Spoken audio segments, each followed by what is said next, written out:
Hello, YouTubers, and welcome back to another episode of The Grandstand here on the Ohio Patriot Education Network YouTube channel. I'm, as always, your host, AR, the Ohio Patriot. And for today's episode, we're going to talk about how calling out leftist media bias actually works. It did, by the way. So yesterday, for those who don't know, there was a event at the Ohio State House. Basically, you had Senate Bill 83, which is basically to deal with, I believe it is diversity, equity, and inclusion stuff. So it's like DEI is what they actually call it. It's some mandatory training thing is what they're doing there in colleges across the state. That's nothing more than anti-white racism, we'll call it is, dude. It's complete fucking racial bias. It is complete leftist indoctrination garbage is what it is. And you had people there from, I forget which one of the local media affiliates it was some like local like bureau thing or whatever that does specifically it's like state house reporting and stuff. And it's two women apparently, named Karen and Joe. And I actually called out like one of the things on the one chick's thing because I was like, yeah, you see all this leftist media bias here, whatever the case be, of them covering this part of it or whatever, where you have these people at the state house with tape over their mouths and stuff, but yet they'll never cover the other side where it's like the school choice stuff. And then she apparently, I never actually directly responded to her. I actually just put her tweet out there into the thing, and I posted my own thing about it there on the network's Twitter account, and called out for what it was is what I was seeing there. She apparently got back to me last night and was like, "Oh, our friend, Joe was the one outside doing the other side of it, or whatever the case be." It's like, and you could have simply done the same thing in the fucking tweets and stuff like that. You could have done like the two side perspective is what it is. Y'all are just choosing not to is what it is, and that's again goes back to leftist media bias is what it is. But really, it's more to the point is what I was trying to make was it's not really like these smaller ones that do that because like I'll give Karen and Joe their due diligence there, dude. Like they will show both sides of the fucking story is what it is most of the time. Who I'm specifically calling out is your ABC, NBC, CBS, etc. affiliates down there in Columbus or even up in Cleveland, etc. There, the ABC5, the Fox 8, all that stuff like that, who will sit there and they'll see both sides of that perspective that they could do a story on, could do like, a 2-minute, 5-minute segment, whatever it is on it. Instead, they're like, no, just do this 30-second snippet and only show the one side that's all leftist fucking bias is what it is. And that's what it is. When you see these things, I guarantee here either yesterday or today or tomorrow or whenever it's going to be shown, probably all three of those days actually, down there in Columbus and then probably up here in the Cleveland affiliates that go to me here in Canton is what it is. I guarantee you're going to see like various things in the mainstream media where it's like a 30-second snippet and stuff like that. It's like, oh, yesterday at the Ohio State House or Wednesday at the Ohio State House, you had these people that were against higher education, banning of things and this stuff like that. And it's going to be them just showing a bunch of leftist jackasses, like anywhere from like 6 to 10 of these people with the tape over their mouths, or a couple of them have, took the tape off their mouths so they could scream at the top of their lungs is what it is. And it's going to be that like 30-second snippet talking about the whole thing. It's not going to be showing the hundreds of kids outside with their parents who are 100% for the backpack bill and want school choice in the state. And that's the entire problem right now. It's that complete fucking bias of the mainstream media that we're continuing to see. And then these people want to sit there and claim journalistic integrity, which, I'll give it to Karen and Joe, honestly. Like, they could probably still claim that, honestly, because, like I said, with them doing both sides of the story is what it is. They actually have real journalistic integrity is what it is still. The problem is when you look at all these reporter people for mainstream media outlets, whether it be ABC, NBC, etc., they don't have that anymore, dude. And it's exactly why I've said for some time, those are the kind of people that should never, ever be covered under freedom of the press ever again is what it is, dude. Because they're not. They're not press anymore. They are 100% the propaganda arm of the left at this point. They have been for decades. They have been since the 1970s with Operation Mockingbird. It's all that Mockingbird media shit. Where you can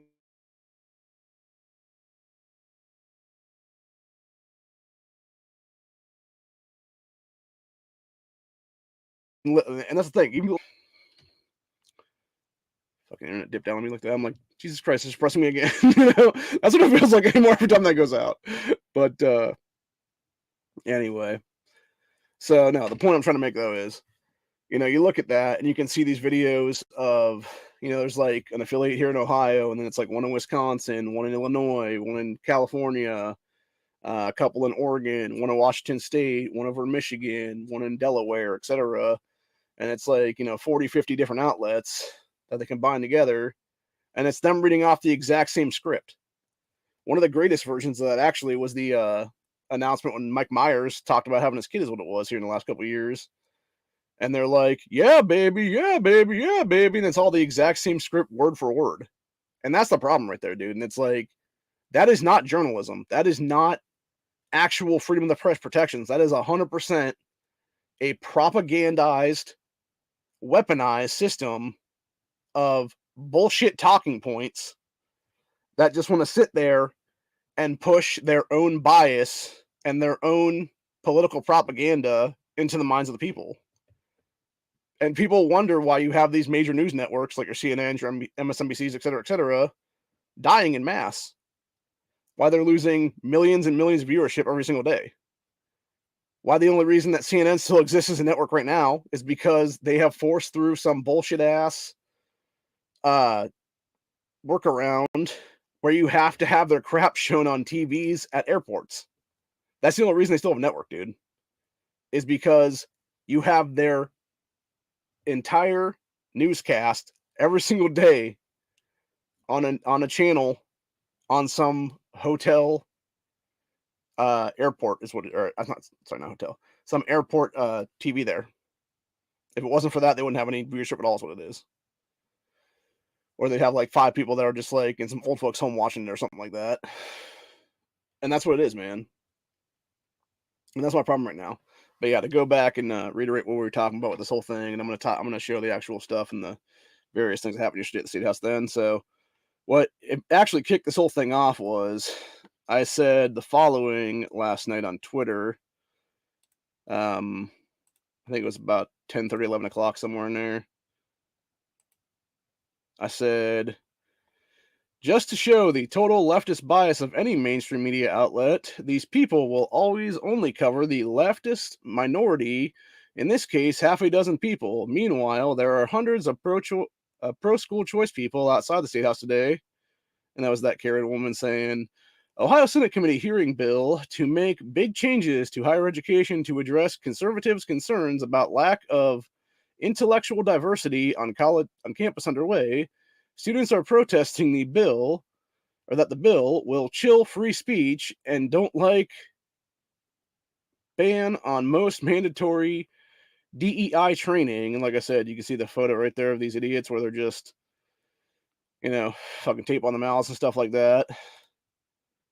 And, obviously I said what I said about, the media bias. And then apparently Karen got back to me, which she said, we were there too. My State House News Bureau colleague, Joe Ingles, was on that story. And then she posted the stuff from Joe there that showed the actual kids outside there with the school choice signs and everything else like that. But that's the thing, right? Like, you could have done that as one story is what it is. They could have had both of these females post both of those things, inside perspective, outside perspective. And it would have been that simple. Literally, it would have been that simple. And I wouldn't have considered you to be a biased news network at that point. But no, they chose not to. They chose to show one side of a fucking story and then sat there and acted like, oh, now we're going to backpedal. And that's what I feel like she did, honestly, with that Karen woman, dude. I feel like she backpedaled. She's like, oh, shit, we're being called out for our bias. Oh, shit, we got to get on top of that now. So, I do think it's funny, though, man. I think it's even more funny the fact that I didn't directly respond to her, but yet she saw it as a retweet or whatever kind of thing, I think is what it was, and was like, oh, shit, the network's calling us out, man. We got to respond to that. It's like, damn right you do. So, but yeah, where was I at then? And then, yeah, this is what I posted about almost an hour ago then on Twitter, which is that post from that Joe woman, which I said, interesting that it takes us directly calling out leftist media bias for anyone from it to respond. The entire point we were making is when the 10 to 30-second local news snippets happen, it'll always cover the college kids inside and never the outside. And then going back, and this is what another video here of these idiots that were in front of one of the chamber doors there. It's about, 12 or 15 of them there now, it seems like. I said, to continue with our previous post, this is what we're talking about. that all the ABC, NBC, CBS, etc. local affiliates will harp on for the next few days, or for the days to harp on for days to come, and not the hundreds of pro-school choice families that were outside the State House yesterday. And that's what it is, dude. And again, it goes back to what I said before on this channel. This is exactly what I'm talking about. It's the super vocal minority of, 8, 10, 12, 15, maybe 20 people bitching and moaning and complaining and babbling on some more. And it's a squeak grease mentality where, because they're screaming the loudest and they're the most fucking up your ass, basically, you have people kowtow and care to their bullshit, is what it is, dude. Instead of telling them just fuck off, is what it is. And that's the thing. And that's why I'll actually call Karen out on that one, dude. Because it's like, why even cover these fucking idiots at all, dude? Be like, nah. Be like, hey, if you're gonna cover State House news, be like, okay, here's the deal. We got a bill, Senate Bill 83, coming up for a vote today. Because not only are the lawmakers like Jerry Serino against it, against the DIE training and stuff like that being mandatory in these colleges and basically forcing anti-white racism in these colleges, a lot of other people are too, and that's why they got him to fucking do the bill this year. Because I guarantee it wasn't just some random thing that he, wrote up himself at that point. It was most likely he was talking with a bunch of his own constituency, and some of them happen to be with groups like mine that are grassroots organizations, and they were like, hey, man, we want this bill on the books. What do we need to do to get it on the books, really? He's like, write it for me. And they're like, okay, cool, we will. And they did. Do people, like, seriously, do people really think that these quote-unquote lawmakers actually write the shit for themselves? And they don't, dude. They have aides that'll write the stuff, and in most cases, it's special interest groups that write the stuff. Whether it be, pro 2A groups, whether it be anti 2A groups, whether it be pro life, anti life, et cetera, groups out there that'll do this stuff. You look at every anti gun law on the books right now that has been pushed for the past, almost 4 years now since Dayton Massacre happened here in Ohio. It's all copy and paste stuff by Michael Bloomberg. The anti gun shit is. All the pro 2A stuff is either written by groups like mine, or it's written by Ohio Gunners or Buckeye Firearms or somebody else like that is what it is, dude. It's a mix thereof. Specifically, the stuff that's going through right now, that's the Second Amendment Preservation Act, was actually written by Chris Dorr and the people at Ohio Gunners is what it is. And so was, I believe, at least part of what became constitutional carry last year. And then, of course, you had them, adding the Terry Stop amendments and stuff like that to at the very end then. Because the fucking NRA decided to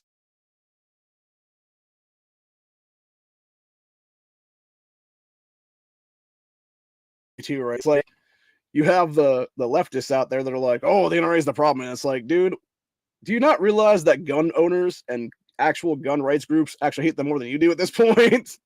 Because it's like they're just stealing money from us.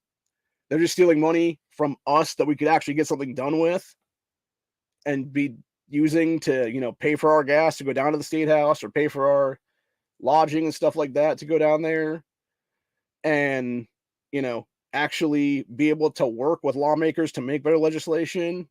And instead you got like these, hundreds of thousands of dollars going to these dipshits at the NRA and stuff like that. They're sitting there actively fucking us over, coming in when the fucking football is at the 5-yard line, right before the shit's about to pass, and they're like, oh no, add in Terry stops. Oh no, add in a basically duty to retreat is what it is at the end of the day, man. Or be like, oh, civil lawsuits and to stand your ground kind of thing. It's a bunch of shit, dude, entirely. And that's the thing, And I'm not going to say the NRA hasn't been a good organization over the decades, is what it is. Like, I mean, they've existed so long. Obviously, they've done some good things. Specifically, it wasn't for them, we wouldn't have a lot of ranges right now in this country for people to use for gun ranges, because they're the ones that are behind a lot of those, is what it is. That's where some of the money has gone. And when I say some of the money, I mean about 5 to 10% probably is what it is, give or take, if you actually break down the numbers and stuff. Obviously, the other 85, 90% has gone into Wayne LaPierre's fucking pocket and on, pay for private jets and business suits and everything else like that's what it is, dude. And to go to their, lobbying arms and stuff like that, even though they don't really lobby for anything except fucking over people's stuff. Because again, it's just like anti-gun groups, by the way. And this is the thing: if you actually had the Second Amendment, the dispute settled and stuff like that, where it's just straight up, like, this is what we are now. Like, this is how shall not be infringed is going to be interpreted now, and it's going to be like, no, everybody's got everything now and stuff like that. You would have no need for pro 2A groups or anti 2A groups at that point. And you could basically have all these people make nothing then. And that's the biggest problem right now, I think, with a lot of these bigger groups, whether it be NRA or GOA or even, the local groups, they affiliate, the local ones like Ohio Gunners and stuff like that, or Buckeye Firearms for that matter, is these people just want the money. That's all it is, dude. Because they know that once things would be settled and once things go into place and stuff like that, at that point, they have no cash flow coming in at all anymore, and they have to go get a real job then. And so for them, it's basically, okay, we'll work on helping your 2A rights be getting back and stuff like that, but only to a certain point is what it is. Or it's like, yeah, we'll fight for your Second Amendment rights. Wink, wink, nod, nod. Just give us all the monies is what it is, dude. By the way, that's why we at the network have never asked for a dime from anybody at this point.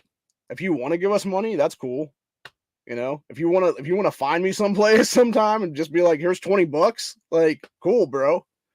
But I'm not going to sit there and like actively throw out mailers to you and be like, oh, we got to reach our quarterly numbers, and if we don't do this by midnight, we're not going to reach our quarterly numbers, and it's like $10,000 we need to raise or something like that, dude. Because that's what Chris Dorn do all the time with Ohio Gunners, and the same thing with Buckeye Firearms and shit like that too. That's why I've had to go to their email things to me and stuff, to where half of them go to my junk box just on principle is what it is now, because it's like, yeah, all you're doing is basically begging for money all the time, and it's like, I don't got the money to give you, dude. I'm working on my own thing right now. So, and you guys know the whole thing I've had with Chris Dorr for, years now and stuff, when he tried to fuck us over as grassroots orgs back in the day that were all fighting for actual Second Amendment Preservation Act stuff, or at the time 2A sanctuary. And then meanwhile, when he realized like a year later that, I can actually make money off of this now, then he got on board with it and actually basically did a copy and paste to a federal version that Marjorie Taylor Greene actually wrote is what it was. I think they tweaked that a little bit is what it was, though, to actually make it like more inclined for Ohio is what it is, though. Because when you actually read the legislation that was submitted then, it's similar but different enough to where it actually makes more sense here is what it is then for our constitution, the state level and stuff, instead of federalized constitution. So, but yeah, it is what it is. But I do think it's kind of funny where you see like sort of the backpedaling of these people is what it is, man. And you really see the true colors of a lot of these people most of the time. And that's why I call it out when I see it on both sides of the aisle, man, because it's like, I don't care if it's left-wing bias or right-wing bias or, scumbags on the left or the right for that matter. Like, I'll call it all out, dude. That's why I do with burgers all the time is what it is anymore. Which obviously I haven't done for quite a while. I'm going to do one here probably the next hour or so would be my guess. I need to do that Justin Holland one here today. So while I'm still awake here, what I might do is just do that here in the next little bit here then. But yeah, the entire point is, though, it's interesting to me that when you have to call out the stuff that you're seeing, and then you have people being like, no, but we weren't biased at all. It's like, sure you weren't. The fact that you had to put another person's Twitter profile into the response to prove that you weren't biased shows you were biased, Karen. Like, that's the entire point, lady. Like, just admit you were being biased yesterday. It was your job to go in and do the State House side, and it was Joe's job to go outside and do the school choice kids side is what it was. And that's the thing. And like I said, if y'all wanted to be totally transparent about it, what y'all should have done was legitimately you put up both sides of the argument. You do that thing with the people that were against Senate Bill 83, and then you have all the kids outside that are all for the backpack bill and stuff like that. That's what it should have been. It should have been a literal post of both sides of the fucking thing at that point. But it's interesting that they chose to do one or the other and not both. Because again, it really does show like the bias that one or the other has is what it is then. So I will say one thing. I will give Karen this though, dude. At least she was keeping it professional. And I do appreciate that, Karen. You keep it professional, as you should. I've seen a lot worse from a lot of other people on Twitter before, dude. Where you'll call out their insurrections and stuff at the State House and stuff like that, and you'll have people just fucking flip the fuck out of what it is, man. Like that one crazy bitch that tried to get at me recently. I forget her name is offhand now, but I did a story about it here. One of the grandstands a few weeks ago is what it was there, where I called out their insurrection then. And she's like, "Ugh!" And fucking like calling the network a bunch of coward pussies and stuff like that. And I'm just like, okay, whatever, you dumb cunt. So, yeah. That's why you block these people, dude. Because it's not worth to have interactions with them at all, dude. It really ain't. Like, when it comes to these leftist types like that, man, like, they are just so far off their own rockers right now. There is no reason to ever have interactions with these people in real life or on the internet for that matter.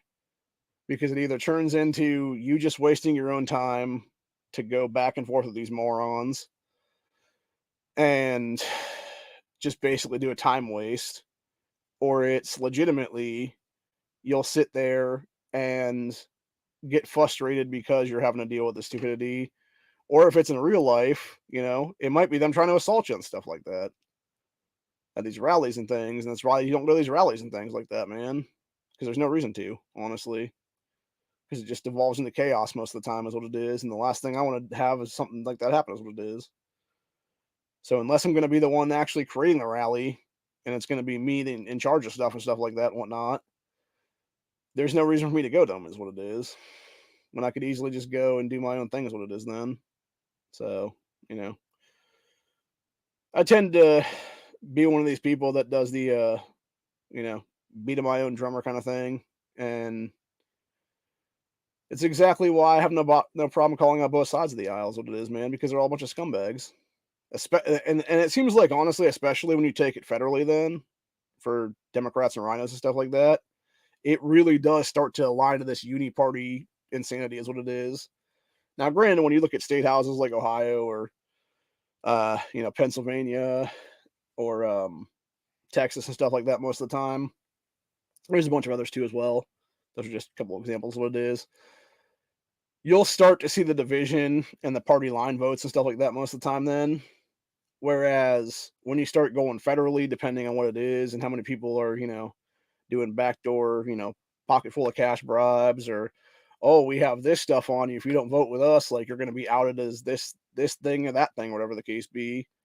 And then that's when you start seeing these rhino ass sacks of shit vote for gun control and stuff like that. That's why that fucker Rob Portman last year, used the Uvalde preventable tragedy to help with 10 of the rhinos, I believe is what it was. I think it was, or was he 10? I'm trying to remember if he was one of 10 or if he was one of 11. But either way, he was one of enough people in the U.S. Senate to fuck us over and, push this unconstitutional bullshit gun control through, is what it was. And now you got those dipshits like Biden and Schiff, et cetera, being like, or especially Chris Murphy, actually, is another one of them, that are all like, oh, we passed the most significant gun control in 30 years. And you should all be sitting in prison right now for doing so, because you're depriving American citizens of their constitutional right to keep firearms under it, dude. The fact that you weren't immediately walked out in handcuffs that day that you fucking pushed that crap through is exactly what's wrong with this country currently. And again, it goes back to the leftist media bias, where you'll sit there, and actually another thing with leftist media bias is racial issues and stuff like that as well. You'll sit there and have the media harp, like, it's like, oh my God, shocker, some fucking guy, shoots a motherfucker in self-defense. They happen to be white that are, pulling the trigger, and it's some fucking black kid or whatever the case be, or some black dude or whatever. Oh my God, now it's fucking white on black hate for fucking 6 months of the year, with the media covering it 24/7, 365. But God forbid it's a fucking black dude doing that same exact thing to a white person. Oh, fucking crickets everywhere from the mainstream media. I saw a good one this morning, actually. If you go on the network's YouTube, or not YouTube, if you go on the network's Twitter account there was one I was discussing. I'm not going to show it on camera here because I'm not sure about the policy stuff, and I think it might give me channel strikes. I'm not going to do that, is why. We'll probably show it on Honda's Rumble channel this weekend then, like Sunday night or whatever. But yeah, so basically what you had, and this is the problem with the whole clout chasing mentality of these punk ass kids nowadays and these teenagers and stuff like that, or young 20-somethings, or whatever they are, dude, because I'm not sure exactly the age of this kid that was doing this. I think it was someplace between late teens and early 20s is what it was. But this is a problem when you have these people that want to sit there and quote unquote clout chase and try to get, internet fame and stuff like that. They keep escalating things to where, oh, it's just a prank, bro, to now it's like, No, it's just multiple felonies, you fucking idiot. And the fact they're not being charged with these felonies they're committing is exactly what the problem is right now. You had this fucking dumb son of a bitch who was going around to random people's cars with a fucking gas can and pouring liquid out of said gas can that you can only assume is gas onto random strangers' vehicles, and then pulling out a fucking pocket lighter and trying to get people's responses for it. And it's like, you realize you just did multiple felonies, right? Because you're attempting arson, number one, as a felony, and number two, you are inducing panic, which is also another felony charge. And there might be a third or fourth one on the two as well, for that matter. But yeah, minimum, the guy would be attempting arson, so you can get charged with attempted arson, and he would be getting charged with inducing panic, which are both felony charges in all 50 states right now. And then you potentially could also get other charges for like other felonies or misdemeanors and stuff on top of that then, for various shit. And to sit there and call it a prank is just fucking completely retarded is what it is, dude, because it's not a prank. It is you trying to commit crimes and think you can get away with it because of the color of your skin in most cases. And what did this guy meet? He met an old white dude who pulled a fucking 1911 on his ass and was like, "Get the fuck away from my car, bitch."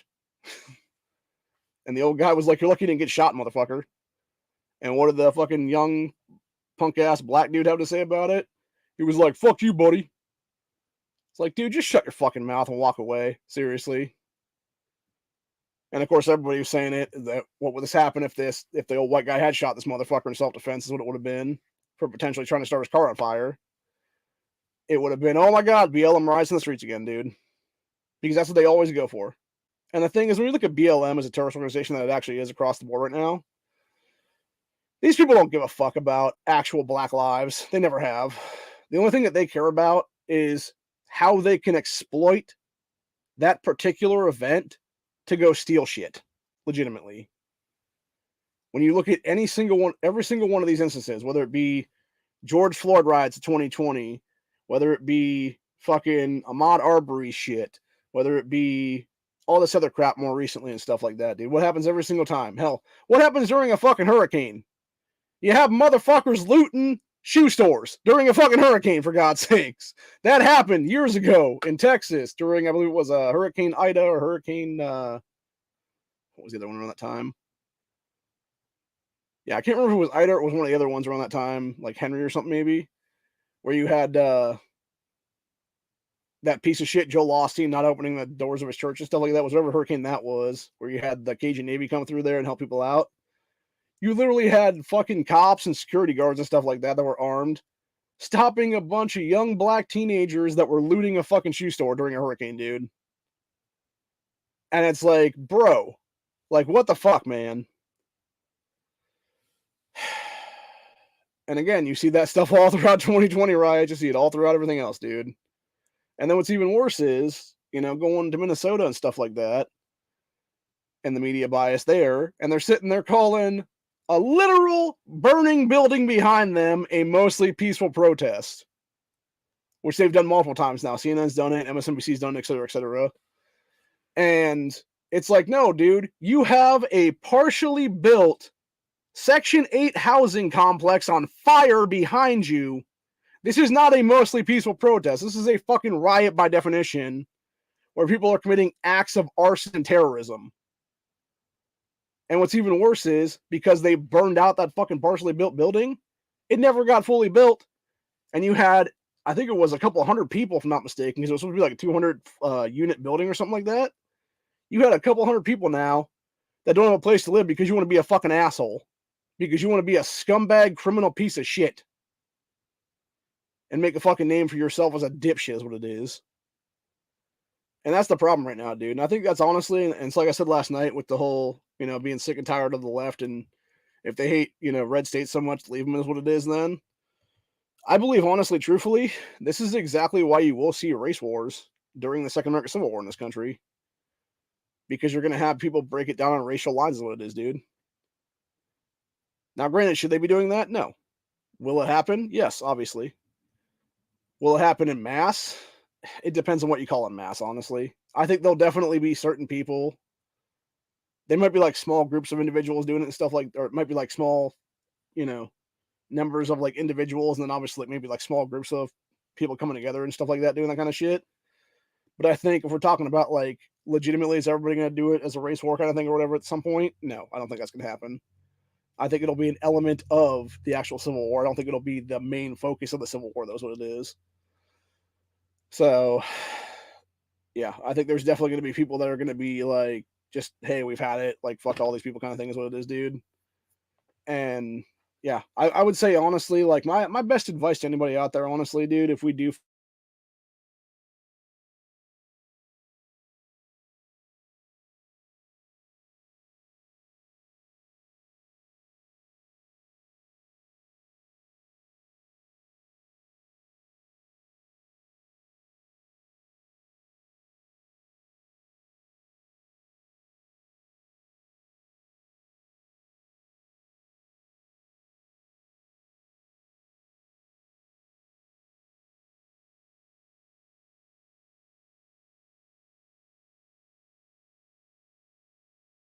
fall as a country in the next year, oh, there we go. All right, as I was saying, with the potentiality of a civil war in the next year or so here, depending on what your racial makeup is and stuff like that, I would say honestly, just watch where you're heading. Just watch where you were trying to flee to or where you're trying to get to is what it is during a grid down scenario, because you never know. You might be targeted. You might be having entire neighborhoods that are just like, nope, fuck you, you ain't coming through our neighborhood kind of thing is what it is. So you have to go around, or you'll have to, make detours and stuff like that. Or it might be something where they just find you and kill you, honestly. And you have to fight for survival that way is what it is. So obviously that shouldn't be done, but unfortunately, you know, we have taken our country to this point now where you've had so much division. Specifically, Obama was the one doing a lot of the racial division in this country for about a good 3 to 4 years of his presidency there, especially after you gave BLM a hate platform in about 2014, give or take. And yeah, he's been pushing that shit for, I would say, honestly, since really going back to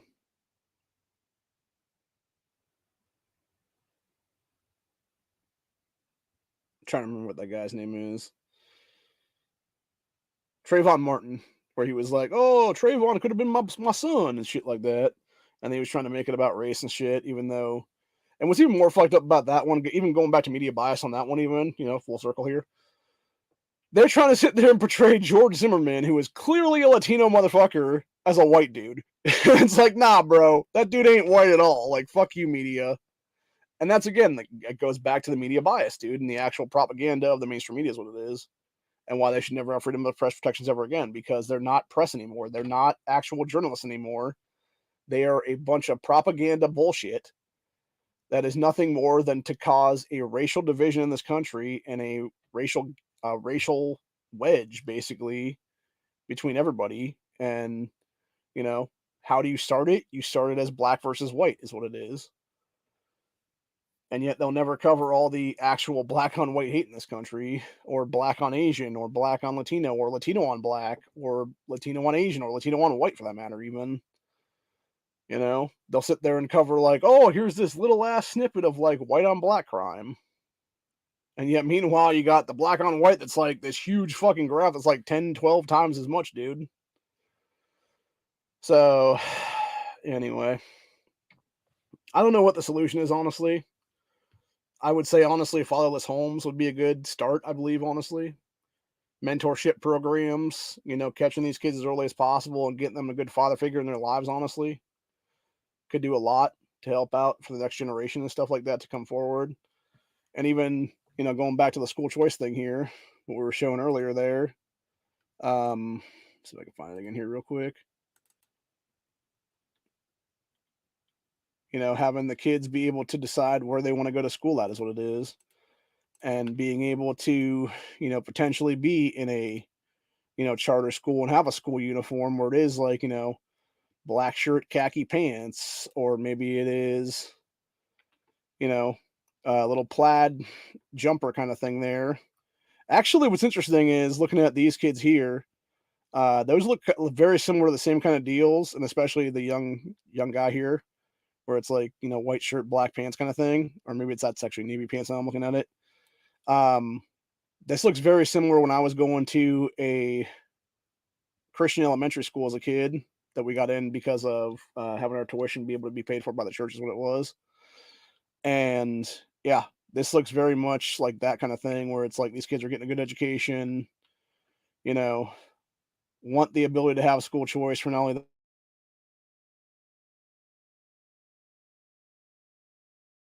society versus all these young punk asses that are being left in the public education system to ruin everything for the majority. Because that's the thing, like I said before, when it comes to the majority and stuff like that, dude, you have these young kids where if they were in a public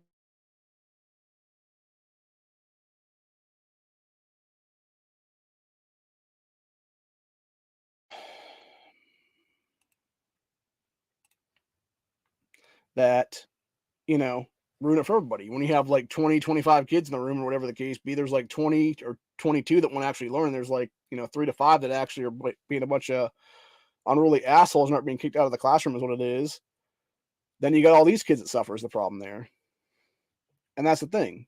That should not be the case. You should have these kids being able to be flourishing and be able to learn and be able to be taught something, you know, taught the Constitution, reading, writing, arithmetic, all that stuff like that, dude. Be able to read at a better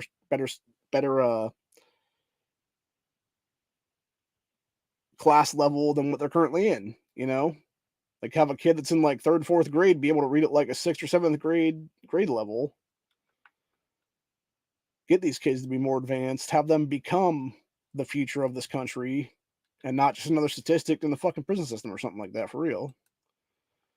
And then of course you had this one as well where it was another set of looks like teenage girls there and again, it looks like probably like Christian Academy kind of long skirts there.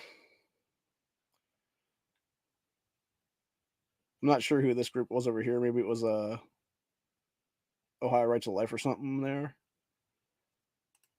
And then you have this other bigger one here of just a bunch of kids from different schools look like coming out there and being in favor of school choice. I'm assuming that honestly, these signs that were given to these kids, whether it be the "We Stand for Students" or the "Students Deserve Choice" or "School Choice Equals Opportunity," it was probably done by either Ohio Right to Life or it was done by some other organization like that. They handed them to the kids, is what it was. So, they took the time to get that because they knew it was coming up. Took the time to make a couple hundred signs or whatever for these kids to hold up then. And that's the thing when you see that, like this is when I say that specifically when it's you see the professionalism of the copy and paste sign basically is what I call it there versus something like I would do here when I did my 2A rally last year, and it was literally went to the dollar store, got a poster board there, and just did my own thing there for stuff at the time. And you would have various signs like that is what it would be. So, you know, that was as close to professionalism as I can make. But yeah, the entire point is though, it's like obviously somebody's putting the bill for, making a couple hundred signs or whatever there probably for that whole event then. And good on them. I wish I had the kind of money to make that happen here, honestly, for the network and make us have a rally or help have us do a rally where it's a bunch of signs with my name on it then for county commissioner kind of thing is what it'd be. But unfortunately, I don't have that kind of money in the coffers yet, dude. Is what it is. So, but yeah, it's interesting though, and like I said, it's funny to me that you don't have that directly being talked about, except for people like myself is what it is and then having to almost directly call these people out and be like, "Yeah, you're being biased or whatever," and them to be like, "We ain't being biased. You're lying now." Like bullshit, I am. So, anyway, trying to see if there's anything I actually want to talk about here or not before we leave. I don't think so, but I'm just checking to make 100% sure here though. Columbus Division of Police, they're talking. Let's see here. Who is this?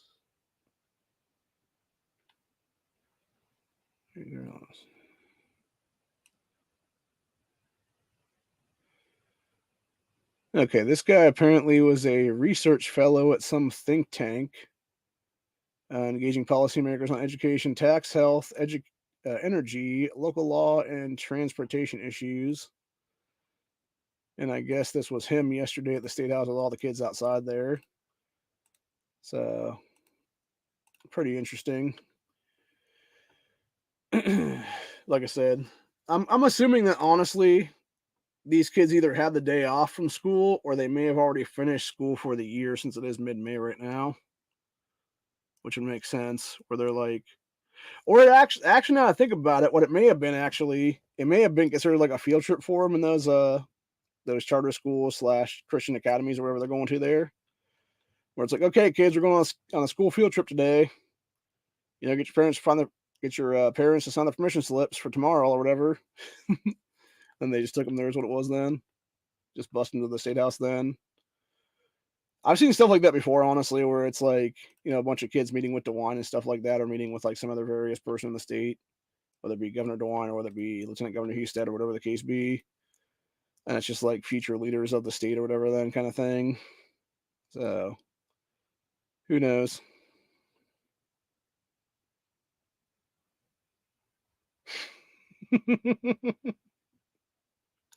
I gotta call this one out, man. Good old Vivek Ramaswamy, man. Doing his best to be like, check it out, I play tennis. That's just funny. Let's see what he said here 15 hours ago. Let's see, competition breeds innovation, backhands included this time by popular demand. So him being requested to do backhand serves, I guess is what it was.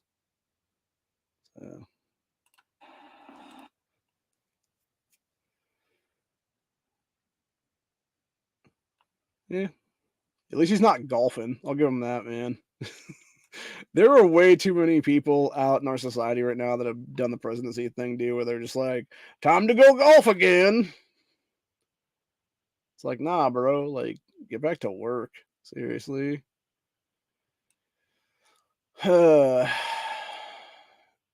So, actually, before we leave today, I do want to talk about federal swatting and stuff for a minute, and just FBI bias and complete fuckery going on in this country again. Obviously, as I showed on Corey's chat last night, still got the card from when I was federally swatted back in good old 2019 there by Timmy and his asshole fucking partner looked like a discount Hank Schroeder. I wish I would have asked that dude for a card so I remember his damn name, but unfortunately I did not. And it's the whole thing now. But yeah, you had this woman here who has been fucked with by the feds recently. Said this FBI agent, Ashley Roberts, this is bizarre, from 2022. Said amazing FBI special agents Ashley Roberts and Brian Costella of FBI WFO CT-4 continued to harass my friend / FBI whistleblower and his wife at their home and on the phone. They are assigned to, quote, domestic terrorism and bothering a retired and 100% disabled vet who was suspended. By the way, this is also the same bitch as Ashley Roberts' woman. Was the one that showed up to some other person's house here recently. It wasn't even her house. It was her parents' home that they showed up to, knowing full well that she didn't live there. Actually, here it is. It was the one that was directly underneath that. Let me go ahead and pull it up again now. Yeah, it was this one right here. New FBI agents Ashley Roberts and Kathleen Brown showed up at the childhood home of pro-life activist Elise Ketch. The agents asked to speak with Ketch, who is a member of the PAA UNOW. Yeah, just a bunch of scumbaggery is what it is. Just absolutely disgusting is what it is, man. And I'm pretty sure that that Ketch woman is also a whistleblower for stuff going on in like Planned Parenthoods and stuff over the decades is what it is now. So yeah, this is 100% political harassment. And I believe honestly, going back even to my federal swatting in 2019, there's no way that you can't look at that as political harassment at that point, dude. They knew for a fact that I was a right-wing voter. They knew for a fact I was a Trump supporter. They knew for a fact that I was a gun owner in this country. And they're like, oh, but you said this thing that's totally a fucking thought crime that we know for a fact is a fucking thought crime. But yeah, we're still going to try and jam you up anyway, is what it is. So, just absolutely sickening, dude, is what it is. Honestly, it just pisses me off beyond belief right now. So, anywho, um, I think that's about it for the day, honestly. I'm getting pretty tired. I need to go take a nap for a while. I haven't really slept most of the night. I ended up falling asleep on the couch a little bit here in the last few hours, and I woke up here a little while ago.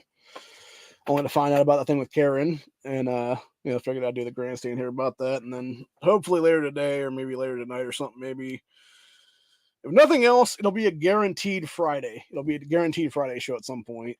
Will be that Oathbreakers about that piece of shit Justin Holland, because I want to get that out there, man. I want to call that motherfucker out now, is what it is, and I haven't gotten a chance to do it yet, and I want to do it. So, thing is, just now, the exhaustion is starting to take over, is what it is, and I don't really feel like fucking around for another hour now, is what it is after this one. So, but yeah, it's interesting when you look at the leftist media bias of things, and then you actually see what will happen in various things, is what it is.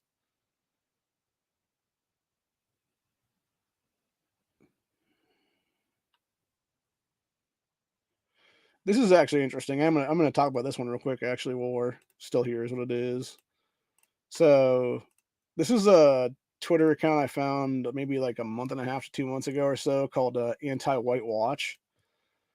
And what they said here was diversity equals disenfranchisement. Just a reminder of how we heritage Americans are ruled by an illegitimate regime. Politicians encourage diversity for the same reason large globalist companies do. It makes organizations, whether through unions or political parties, more difficult. And then you got how people vote here, is what it is. So you got, if it was just people of color, it'd be all blue states. If it was just women, it would be mostly blue states with a few red states, including Texas being blue. If it was all men, it would be almost all red states and maybe a few blue states like California, Oregon, Washington State, etc. If it was just white people voting, it would be even more red compared to just men. If it was white women only voting, it would be a little bit more blue. If it was just college educated whites voting, it would be, let's see here. You'd have another state that would be blue. Well, actually, a couple more states would be blue there.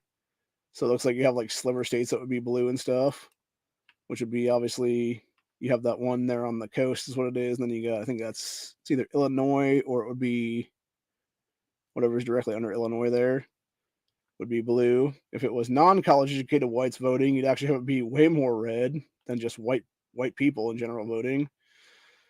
And if you had just white men voting, you would literally have what looks like about 4 blue states. Actually, sorry, Maine would be a purple state at that point. I think the other one up here would be purple as well. And then you'd have 2 blue states in Oregon and Washington State, and the rest will be all red states, dude.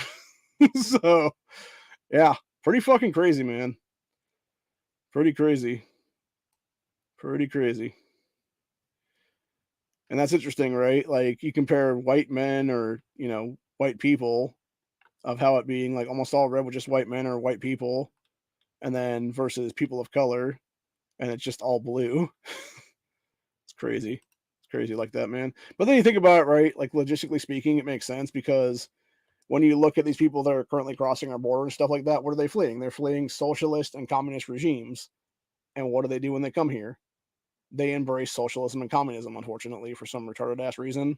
Even though that's exactly what they left, man. So it's like, why would you embrace that again when you know what it fucking leads to? It's like the dumbest thing ever, man. It's like, seriously, man, grow a fucking brain and realize that's the dumbest possible route you could take right now, and move away from that as quickly as possible and embrace pure, true capitalism, not the crony ass capitalism that America currently is.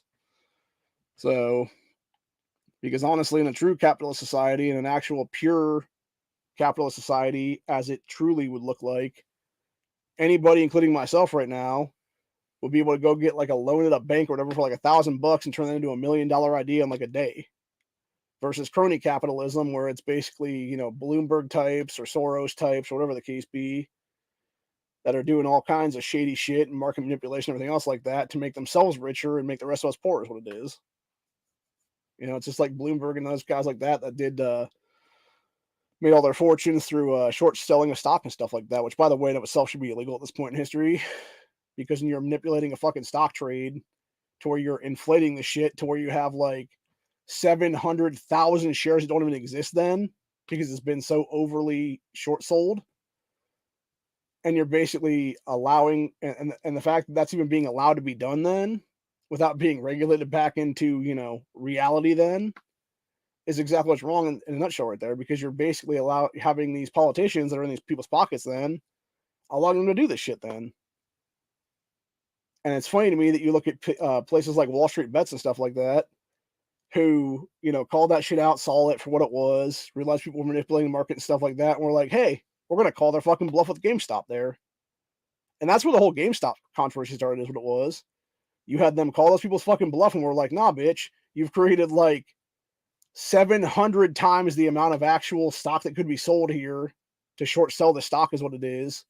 We're going to call your fucking bluff and make you buy all of it is what it is then, and pay for all of it then.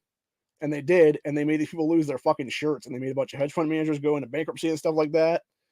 And they made a bunch of people that were billionaires into multimillionaires because of that then. And it's like, good, that's what needs to happen more, honestly, dude. It's like, it's time to get one back and keep getting one back for the rest of us, man.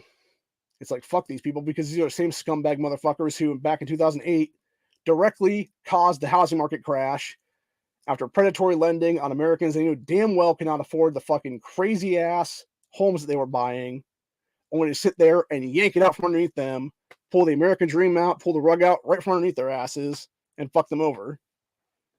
It's like, nah, fuck that, man. So, yeah. It's a bunch of shit all the way around, man. So, anyway. But yeah, just figured I'd come here today and do this this episode about media bias and leftist media perspective and stuff like that. And when you start calling them out, especially at like local levels and stuff like that, it starts to work is what it is. So, and I am glad that I was able to have that interaction with people like that Karen woman and that Joe chick is what it is, because like I said, I believe truthfully those two women do still have a little bit of journalistic integrity and stuff like that. But yeah, when you start going to actual, like, you know, mainstream media affiliates, your ABCs, your NBCs, etc., those people have no actual fucking morals or anything else like that anymore, dude. They do whatever the fucking script says at that point. They never go off script. It's like, oh, you want us to do this 20-second snippet of all these kids yelling at the Ohio State House? Okay, cool. Hey, a bunch of fucking college kids are against Senate Bill 83. Oh, wait, there's a bunch of people outside talking about the backpack bill and school choice. Oh, no, that doesn't need to be talked about at all. Leave that for another day. That's never going to come. And that's the problem right now. And that's why I agree with that Michael dude from Ohio Right to Life right now, is you're starting to see the silent majority not be silent anymore, dude, because we're sick and tired of it. We are sick and tired of having our voices disenfranchised right now, and we're going to be very vocal coming forward, especially into 2024 right now. If we actually make it to that time period in next year, and we don't have a fucking civil war before then, I think you're definitely going to see a huge red wave coming, man. I believe, honestly, truthfully, especially what we saw the other day in Kentucky, where you had Daniel Cameron, the current AG of Kentucky, win the Republican nomination for governor, dude, and be going up against Andy Beshear next year, or not next year, at the end of this year is what it is. That right there is a huge bellwether sign right now of what's going to happen. And the fact that Cameron was a Trump-backed dude from the start, and DeSantis backed somebody else at that point, like right at the very end, and that woman came in third place. And this is another thing too, by the way, before we end this episode off. This is one thing that has bothered me for a long ass time, and something I would love to see happen when it comes to political races in this country. There needs to be money cap on politics at this point, for real. Like every single race there is right now, whether it be state rep, state senate, AG of a state, secretary of state, governor's races, presidential races, U.S. Senate seats, congressional seats, et cetera, et cetera. There needs to be X amount of money that you cannot go over in those races. And if you do, you're out of the fucking race. And it should be, honestly, an act put on the books right now, basically called the physically, like FISCAL responsible act, because it would be showing that you can actually have the responsibility to live within the means and constructs of an actual budget then. Because if you cannot do that, if you don't have the ability to budget properly and you exceed that money, you are showing right then and there that you have absolutely no business being in office ever in this country, because all you're going to do, especially at a federal level, is keep raising our national debt and keep fucking us over. And that's exactly the problem right now in this country, is you have too many of those people right now that don't know the basics and how to balance a fucking budget, like these fucking retards like AOC or the rest of the idiot fucking squad, like dumbass Cory Bush, who's not trying to do reparations of black Americans. And virtually single that way is what it is. Instead of being like, no, bitch, you're done here. When you have pissed away millions and millions of dollars in the past year or two in campaign donations to pay for your private security, a private security that one of the guys you then married and are still paying that man to this day, as far as I'm aware. Like, how the fuck is that bitch still holding office right now, dude? Seriously. How the fuck is Cory Bush still holding any political power in this country ever? Shit, how was she even allowed to run for office back in 2020 when she was literally a BLM terrorist chapter head who helped burn down the city of St. Louis? Like, why the fuck do we have automatic disqualification office right now, dude? Seriously. Why are auto DQs not a thing yet? Why is the 23rd with the Constitution of auto DQs not a thing right now? It's absolute insanity, and it could be easily done, and it could fix so much of the political system right now in one shot. If nothing else, you do the auto DQ thing and you add in stuff where it's like, physical responsibility and stuff like that, where if you cannot actually balance a budget, bang, you have no business being in the office, dude. Simple as that. But anyway, yeah, there needs to be money caps and everything. If you're running for governor, if you can't do it on $1 million, fuck you. When you had the woman who came in third there in the Republican primary for governor spending $11 million to lose, like, bro, fuck you, lady. Seriously, it's ridiculous. And you know damn well where that $11 million is going. It's being shifted around to a bunch of fucking media corporations and stuff. It's never going back to the American taxpayers, never going back into the American economy. It's going into some giant corporation's fucking pocket, and it's going to be used for some other bullshit at some point down the road by some woke ass ad campaign or something, is my guess, honestly. So, yeah, it's a bunch of bullshit all the way around, dude. I'm sick and tired of it. Enough is enough. It's time to start doing stuff the right way, and it starts by actually doing this country back to square one and forcing money caps on politics, honestly, and auto DQs on office for that matter, on top of that. That's all I'm going to say about the end of the day. Hope you guys enjoyed this episode, and I will be back later, either, I'm not sure, tonight or maybe tomorrow. I'm not sure exactly when.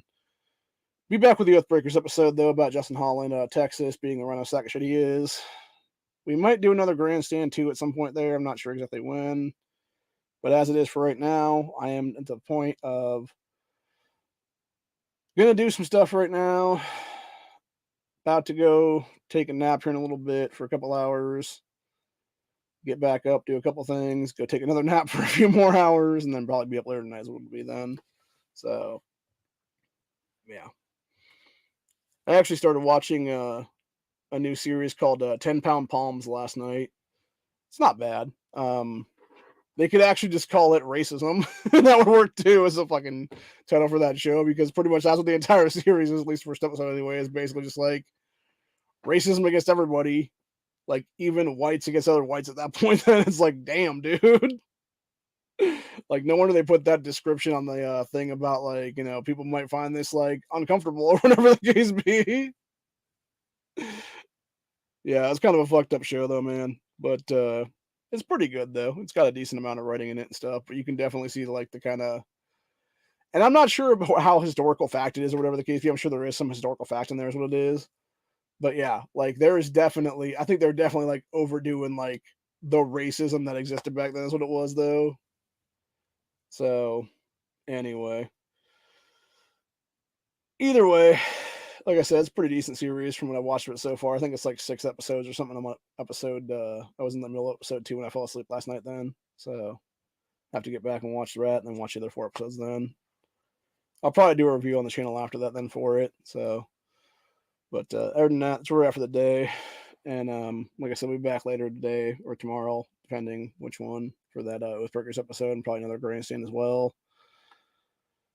And yeah, it'll be interesting to see what happens here in Ohio in the next couple of days with the because obviously we got the Ohio Senate now passing the Senate Bill 83 there.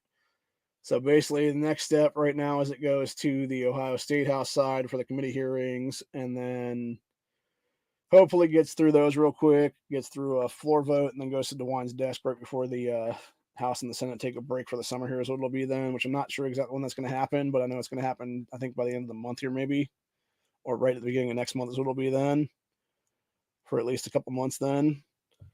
Because they love to do that shit. They love to do the thing where it's like, oh yeah, let's take a break from like June to almost September is what it is then, and then it's like, and you wonder why people get pissed off at you when you're not in office for like fucking 3 months, dude. It's like, nah, get back to work, bitch. Do your fucking job or don't get paid then. Well, you're off is what it is. So, anyways, either way, it'll be interesting to see if that gets through before the session ends for the summertime break or whatnot, or if it'll be something where it'll have to be done in the fall then or whatever then.